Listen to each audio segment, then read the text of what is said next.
stats for losers, man. I don't get involved in that stuff. But Angel Rashad Milligan rolling out. That's a good question. Brandon, you want one quick question? We can't ask Rashad questions. Yeah, I wanted to say that. This Dan Hurley thing was very interesting to me, bro. And I'll read it out loud. I'll read it out loud for y'all. Reading challenge. We back at it. Reading challenge. Here we go. This is from Outkick. This has been reported by multiple people. I first saw it on Twitter, and I was like, that can't be real. So I looked it up. I seen it reported by multiple folks. So it must be real. Here it is. Hold on. Let me see who read this. Who wrote this? Trey Wallace. Trey Wallace of Outkick.com. Following UConn's NCAA tournament loss to Florida on Sunday, a video of Huskies coach Dan Hurley giving Baylor players and coaches some profane-laced advice made its way across social media platforms. It is the aftermath of Queens City News reporter Joey Ellis shooting the video and a UConn official's threatening response to it being posted that has now caused further backlash for the Huskies program. As Hurley was walking to the back of the tunnel area nearside Minevo Center in Raleigh, North Carolina, Ellis had his camera rolling. He recorded one of the most interesting moments of the tournament so far as the Huskies coach, clearly frustrated with officiating, gave a warning about the referees to the Baylor coaching staff and players who were entering the court to take on the top-seeded Duke. I hope they don't F with you like they F'd with us, Hurley can be heard saying. I hope they don't do that to you, Baylor. Well, I hope they don't F you like they F'd us. That's what he said. But when you just thought that was the end of the story, it got even crazier for Joey Ellis. UConn SID allegedly threatened to ruin reporter's career. On Monday afternoon, Ellis told me that he told me. He didn't even say sources. He said Ellis told me that the area he was recording from was open to the media. Bobby Mullen, UConn's director of men's basketball communications, disagreed. Mullen sought out Ellis on press row after he saw the video posted online from his X account. The Huskies communications director wanted the video taken down from Ellis's social media, and according to the reporter, he was threatening to ruin Ellis' effing life if he did not take. This sounds so familiar. Boy, I got some stories, boy. And y'all, hey, if y'all know, y'all know. If y'all know, y'all know I got some stories. Boy, I done been threatened to be. Boy, man, you would have thought I was in Guantanamo Bay, boy. Whatever, Rikers Island. You would have, man. If these folks undid half the stuff they said they was gonna do to me because I said something or wrote something or posted. Boy, look, man. Y'all not the mob, bro. I'm gonna stop right here. You're not the mob. PR publicists, communication directors, y'all not the mob, bro. Y'all not scaring nobody, bro. I don't care about no people gonna do their jobs, bro. People gonna do their jobs.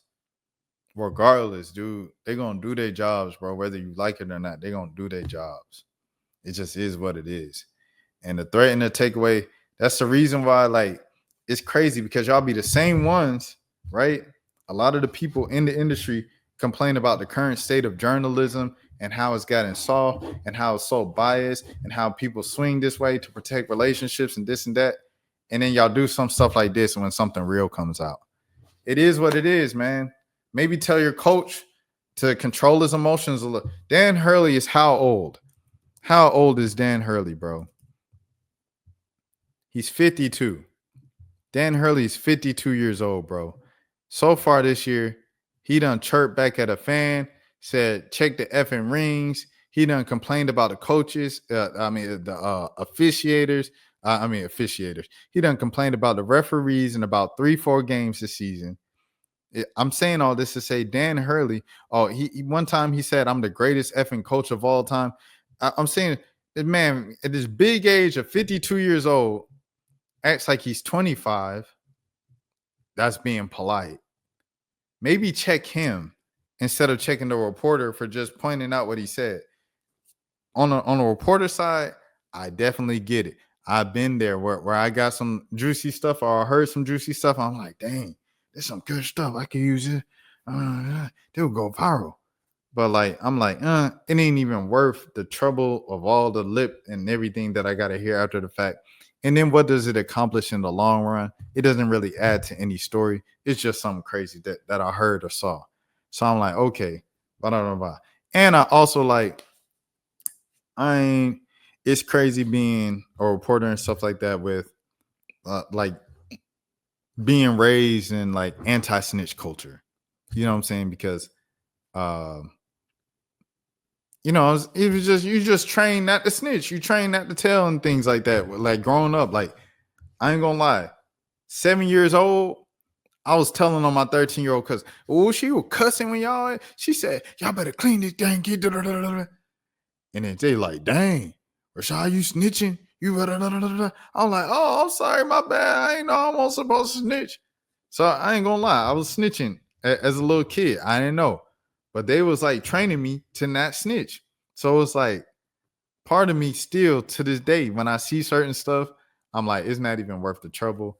And this is like the thin line of reporting and snitching, telling the truth and then just snitching. When you say something just to say it and it don't benefit nobody, like it doesn't add to the story, it doesn't add context, and you just saying it because it's some juicy stuff like gossip or whatever the case might be, it's like at that point, I felt like that's close enough to snitching as opposed to like doing your actual job or reporting and stuff like that. So that's what that is. So I understand on the reporter side too of like you might not want to do that. But at the same time, the boy did it. And it's like that's the risk you run when you have your 52-year-old coach running around like he 22. He running around like he's 70. He running around like he one of the players. He is 52 years old. This is a grown man right here. In 2025, he know 2025, everybody got their cameras out. If the fans don't got their cameras out on the tunnel like this, waiting to high five the players, the little kids got their cameras out, and they overhear what he telling Baylor as they come out on the court, then you know someone in the back got the cameras rolling. So if you know someone always got the cameras rolling, what is we doing? But they talking about some stuff that's going on right now. Oh, they talking about Juju. It's ACL. ACL for Juju, heal quickly, things of that sort for sure. No, I'm saying definitely get better, bro. Get better, Juju, for sure. Words were exchanged. Oh, they talking to the players. They mad at the players. It's one of them situations where people just be mad. You know when you just mad at something. Like I had another situation where I had some folks talk to me and they was like, this going on. I said, don't even be, offended by what they said. Look, oh, that's Ray Marshall. Oh, Ray Marshall coming at her like, oh, this crazy. She said, what? Huh? You don't do that to him? Look at Holly Rowe, messy.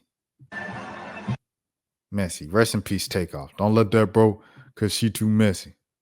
I ain't calling Holly Rowe, bro. It's just a song. I was just thinking about the song, but look at Holly. What's she saying? Huh? Oh, interesting. But yeah, this one of them situations where the Mississippi State player that they was booing and everything like that, she ain't even had nothing to do with nothing, bro. She ain't had nothing to do with nothing. That's just a play where it's just physical basketball. It happens sometimes. Like you're gonna slip and freak accidents, and most ACL tours are like non-contact and stuff like that. You know what I'm saying? It just is what it is. But like in that moment, you're gonna be mad, bro. Like you mad, right? You mad that like your star player just went down. Everybody know what it looks like when it happened. It's a knee injury. We hope it's not an ACL. We hope it's not a this or that, right? And if you mad and you don't have nobody that aim the anger to, you just gonna be angry at the first person you see in some Mississippi State colors. So I get it from Ray Marshall, but I don't think it was no dirty play. But yeah, prayers up to Juju, man. Fast healing. It's tough that it happened in the postseason as well, because it's like if it happened at the beginning of the season, then you're like, okay, at least we get her next year. Probably is no next year. Juju's probably shut down for the entire year. I think she should sit down for the entire next season, just for the sake of her overall career. You know, Diana Taurasi just played how many seasons? Like 20, 22, 23 seasons or whatever. You know what I'm saying? She played 20 seasons, 23 seasons, 22 seasons. So if you're going to play 22, 23 pro seasons, sit a whole year. Sit the whole year. Get right. Get the body right. Stuff like that. Back to Dan Hurley. Back to Dan Hurley and UConn and the mob and the Husky Mob that think they just so big and bad and can talk to reporters any way you could talk to. The dude who posted it is a grown man. You can't talk to him. You're going to ruin my effort. This a job at the end of the day, bro. My job does not define me. It is what I do for a paycheck. I go home. I love it. It's part of my purpose, but that ain't even the purpose. The purpose ain't even the job of journalism. If you're doing journalism, your purpose might be to connect to people and to show them. It ain't to write about the basketball game. It's so much deeper than that. You can't ruin my life from something in the profession or some of my career because my career and my profession isn't my life. Somebody, I don't know who needed to hear that right now.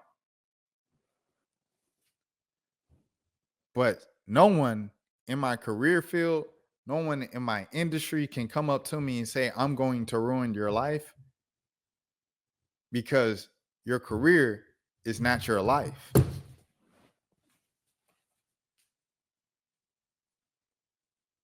Come on, man. What we talking about right now? What we talking about right now? The thing is, bro, can't nobody on this earth tell you who you are and should have the power to. It was a thing I seen with Haley Van Liff, right? And Haley Van Liff, she was talking about like how her mental health has always been just really off since middle school. And she said she's really leaned into her faith now. And she's so grateful for God's greatness and goodness and mercy and everything like that. And I said, I told a friend, I said, I'm kind of nervous about this. They said, why are you nervous? I said, because everything's really going well for her right now. And I don't want her to equate this experience with something that's just emotional, just like she had a kind of a down year at LSU and things are up at TCU. Now she's like, God is good all the time. Because what if she started? It's one thing to say, if God take basketball away from me, I'll still be happy and this and that. It's another thing when it actually happens. If she does start losing games, if she don't get drafted or if she get drafted but don't make a roster and then is hopping around the league for a roster spot her rookie season, is she still, God is the greatest, God is this and that? I don't want it to be that. And they said, well, yeah, I think so because she had highs. Like she was one of the top ranked players in high school. She went to Louisville. She came national acclaim and they had a great career at Louisville and stuff like that. So you make great points. So I take that back to here, right? Nobody, no thing on this planet that we see with our eyes should have the power to take away from our self-worth, from our self-love, from our happiness, from the way that we're content with life, or take away from our purpose on this planet. No person, no thing ever should take away from any of that stuff. 100%. I was about to say period. I'll say period anyway. Shout out to JT and Young Miami. Period. And Lil Yachty. Period. Nobody should be able to take away from that stuff, bro. Nobody. So to the little mob, to the Huskies that then got lost in the sauce with their little 9-to-5 job or their 9-to-9 job or whatever hours you want to say. Oh, I work in athletics. It ain't no 9-to-5. Okay, whatever. Whatever hours you work, right? You don't have the power, the ability, or the I don't even know what you were even thinking, bro, to tell somebody I could ruin your effing life. Man, go on somewhere, bro. When's the last time you talked to your family? Call your mom on the phone. Call your daughter on the phone, your wife on the phone. Call your brother on the phone. Call your cousin on the phone. Call your aunties. Call your uncle on the phone. Don't play with them. Don't play with me, bro. I'm here to do my job, get my money, and go home, bro. What do you? I can ruin your effing life. Please. Get out of my face, bro. After refusing to do so, he stood on all 10. Ellis and Mullen continued in his attempt to cause trouble for the reporter. What you gonna do? You gonna get the mob on me? You gonna get the Husky Mob from Connecticut to fly in on a private jet, crack their knuckles at me as I'm walking to my car outside of the man? Please go ahead, bro. Please go ahead. See how that end up for you, bro. We got all these witnesses, all these other media watching what's going on right now. See what happened if y'all try something when I walk out this arena. They all gonna go up for me. And the whole media, the people outside of this arena gonna go up for me. And then it's all of us versus you. Ain't no one bigger than the program. They done took down Joe Paterno. When they took down Joe Paterno, it's like ain't nobody bigger than the program. You bigger than what Joe Pa was at Penn State. Joe Pa had a whole statue. Took the statue right on down. Strip Joe Pa of all his. You ain't bigger than the program. So no, man, what you gonna do? You can't do nothing to me, bro. You can't do nothing to me, bro. You better talk to the man with some respect. That's a grown man. Anyways, they continued. He claimed that 4 other reporters also witnessed the entire incident. So there it is. He's talking about it right there. In the statement released to Queen City News, Mullen said the following about the incident. The last image of Coach Hurley leaving the court should have been his walking off the arm in arm with the seniors overwhelmed with emotion. Instead, a reporter who was in the area, he shouldn't have been recorded on his cell phone, a private conversation made to members to another coaching staff. Mullins also took to social media to try to explain his temper, but then he deleted the post a short time later. Outkick attained a screenshot of the now deleted X post, which reads, PR man yells at a reporter, news at 11. I have a journalism degree, and I know the difference between reporting and seeking you gotcha moments. What that got to do with threatening a man's life?